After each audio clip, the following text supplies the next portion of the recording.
सबको जय मसीह की। परमेश्वर आप सबको आशीष दें। परमेश्वर की अनुग्रह और कृपा दृष्टि आप सब पर बनी रहे। और मेरे प्रभु जितने लोग परमेश्वर तेरे कलाम को मेरी वीडियो के द्वारा देखें और तेरे कलाम को अपने जीवन में ग्रहण करें और प्रभु तेरे पीछे चलने का वादा करें परमेश्वर, वह इसी घड़ी से आशीषित हो जाए। मेरे प्रभु वो 30 गुना नहीं 60 गुना नहीं 100 गुना आशीष पाए यीशु मसीह के नाम में, आमीन। सबको जय मसीह की। परमेश्वर आप सबको आशीष दें। हमारे चैनल में आप सबका स्वागत है। कैसे हैं मेरे मसीह भाई बहनों? उम्मीद करती हूँ कि आप लोग बहुत ही अच्छे होंगे। परमेश्वर की अनुग्रह और कृपा दृष्टि आप सब पर बनी रहे। तो आज मैं इस वीडियो में बताने वाली हूँ आप सबको कि जो है प्रॉफेट बजिंदर सिंह को लेके बहुत सारी बातें आप सबको बताने वाली हूँ। तो आप लोग जो है वीडियो में एंड तक बने रहिएगा। अगर चैनल पे नए हैं तो चैनल को सब्सक्राइब कर लेना, बेल आइकन की घंटी को बजा देना, जिससे कि जो भी वीडियो मैं जो भी वीडियो मैं अपलोड करूँ उसका नोटिफिकेशन आप लोगों तक पहुँचे। हालेलुया। तो आज मैं आप सबको बताने वाली हूँ इस वीडियो के माध्यम से प्रॉफेट बजिंदर सिंह से जुड़ी कुछ बातें। हालेलुया। तो क्या आप लोग प्रॉफेट बजिंदर सिंह के बारे में कुछ जानना चाहते हैं? अगर जानना चाहते हैं तो वीडियो में बने रहिएगा। आज मैं प्रॉफेट बजिंदर सिंह से जुड़ी एक ऐसी खबर देना चाहती हूँ जो आप लोग सुनेंगे और समझेंगे भी और सोचने पर भी मजबूर हो जाएंगे और सोचेंगे भी तो ये भी सोचेंगे कि हाँ ये सच है। तो आज मैं इस वीडियो में बताऊंगी कि प्रॉफेट बजिंदर सिंह के जेल भेजने के पीछे किसका हाथ है। आज मैं इस वीडियो में आप सबको बताऊंगी। सो आप लोग वीडियो में बने रहिएगा।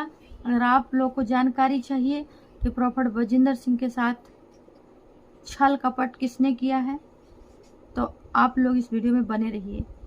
हालेलुया। उससे पहले मैं आप सबको परमेश्वर का एक वचन जो परमेश्वर ने आज हमें दिया है हम आप सबके साथ साझा करती हूँ। क्या आप लोग परमेश्वर के वचन को सुनने के लिए उत्साहित हैं? क्या आप लोग परमेश्वर को ऊंचा दर्जा देते हैं, सम्मान देते हैं? क्या आप लोग परमेश्वर से प्यार करते हैं? जो लोग परमेश्वर से प्यार करते हैं और सबसे पहला स्थान परमेश्वर को देते हैं अपने जीवन में, उनके लिए ये वचन है।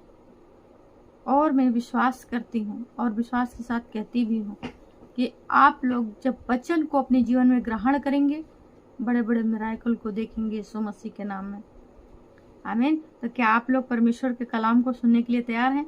अगर तैयार हैं तो चलिए परमेश्वर के कलाम और वचन है मरकुस 14 के 43 आयत में लिखा है, वह यह कह ही रहा था कि यहूदा जो 12 में से एक था अपने 7 प्रधान याजकों और शास्त्रियों और पुरनियों की ओर से एक बड़ी भीड़ लेकर तुरंत आ पहुंचा, जो तलवारें और लाठियां लिए थी।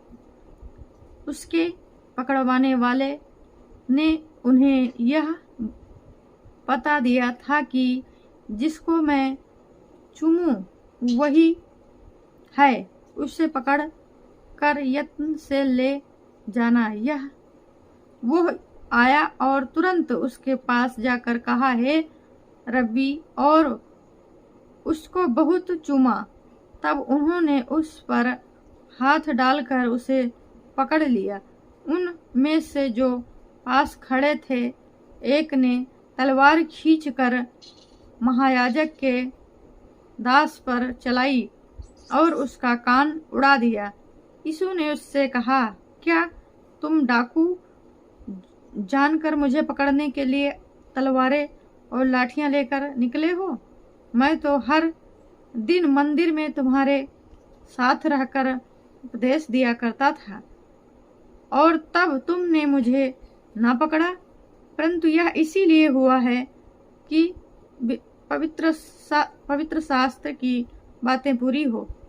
इस पर सब चेले उसे छोड़कर भाग गए। एक जवान अपनी नंगी देह पर चादर ओढ़े हुए उसके पीछे हो लिया और लोगों ने उसे पकड़ा, पर वह चादर छोड़कर नंगा भाग गया। हालेलुया। तो परमेश्वर आप सबको आशीष दें। इस वचन के माध्यम से क्या समझे आप लोग कमेंट बॉक्स में जरूर बताइएगा कि यीशु मसीह का जो चेला था, एक ऐसा चेला था, 12 चेलों में से एक ऐसा चेला था जिसने यीशु मसीह को पकड़ाया। और जब यीशु मसीह पर मुसीबतें आई तो सारे के सारे चेले भाग गए। हालेलुया। तो मैं आज वही बात आप सबको कहना चाहती हूँ, आप सबको बताना चाहती हूँ कि प्रॉफेट बजिंदर सिंह को लेके, कि प्रॉफेट बजिंदर सिंह के जेल जाने के पीछे किसका हाथ था। आज मैं आप लोगों को इस वीडियो में बताऊंगी। तो आप लोग समझ गए होंगे कि जैसे कि यीशु मसीह के 12 चेले थे और 12 चेलों में से एक चेला गद्दार निकला। उसने कुछ चंद पैसों के लिए, चंद चांदी सोने के लिए उसने अपने गुरु को यानी अपने आत्मिक पिता यानी यीशु मसीह को उसने पकड़वा दिया। कुछ पैसों, कुछ लालच चांदी सोने के सिक्कों के लिए। उसने ये नहीं सोचा कि जिस इंसान को मैं पकड़वा रहा हूं, जिस ईश्वर को मैं पकड़वा रहा हूं, वो कोई मामूली नहीं है, कोई मामूली इंसान नहीं है वो। हालेलुया। तो मैं आप सबको यही समझाना चाहती हूँ कि इंसान कुछ पैसों के लिए इतना भी गिर जाता है कि कोई ये नहीं सोचता है कि मेरे छल कपट करने से इंसान का भविष्य खराब हो सकता है, या किसी की तरक्की करने से किसी को क्यों जलन होती है। मेरी तो ये नहीं समझ में आता। अब मान लो अगर एक जो आत्मिक लोग हैं, अगर वही एक आत्मिक के विरोध में हो जाएंगे, एक मसीह के विरोध में खड़ा होगा, तो फिर संसारिक लोगों को क्या समझाएंगे, क्या बताएंगे, हम क्या कहेंगे, कौन सा सुसमाचार प्रचार परमेश्वर का सुनाएंगे।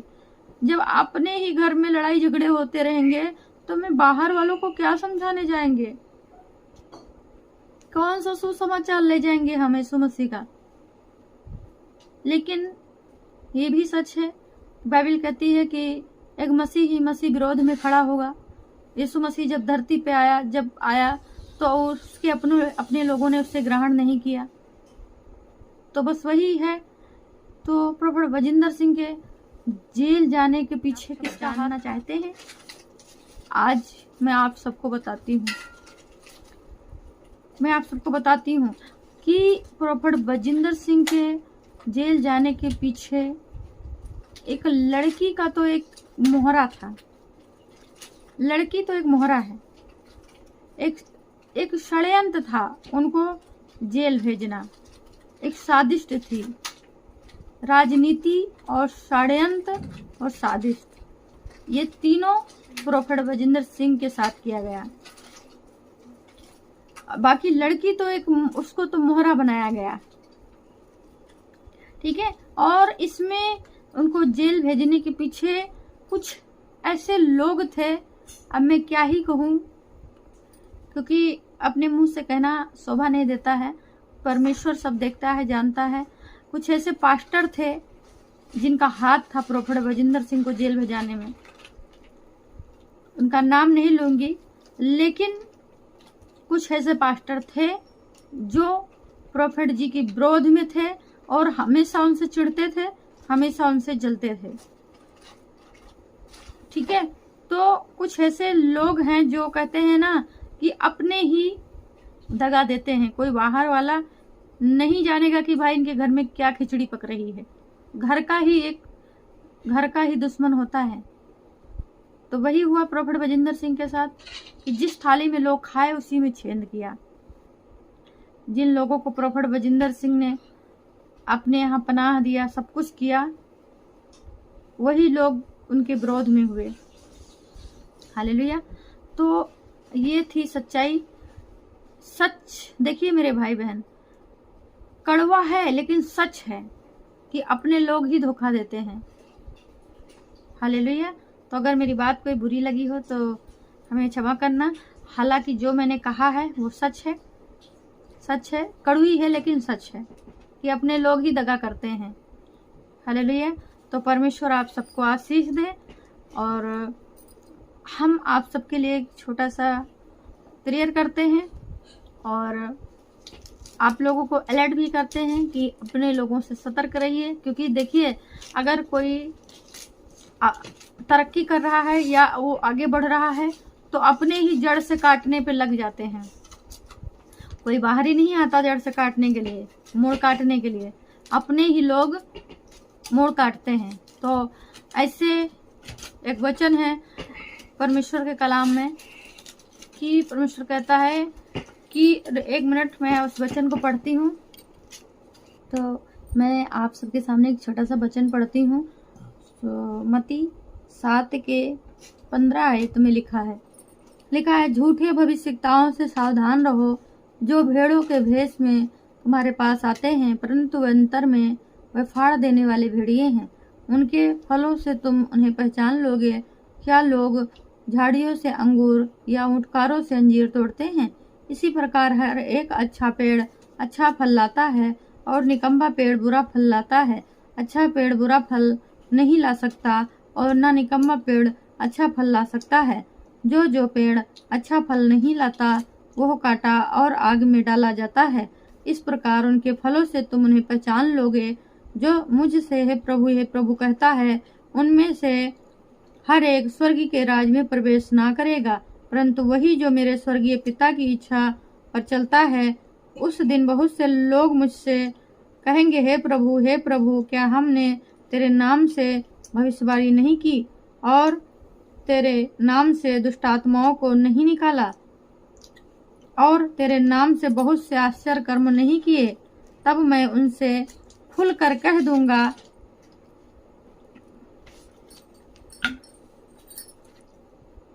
मैंने तुमको कभी नहीं जाना। हे कुकर्म करने वालों, मेरे पास से चले जाओ। हालेलुया। तो आप लोग समझ गए होंगे इस वचन के माध्यम से। परमेश्वर आप सबको आशीष दे।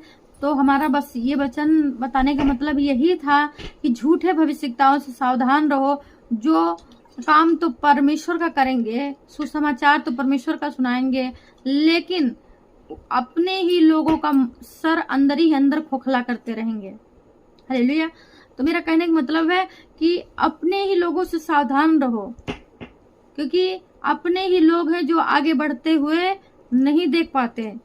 बाहर वाले फिर भी आपकी हेल्प करने आ जाएंगे, लेकिन अपने अंदर ही अंदर खोखला करते रहेंगे। हालेलुया।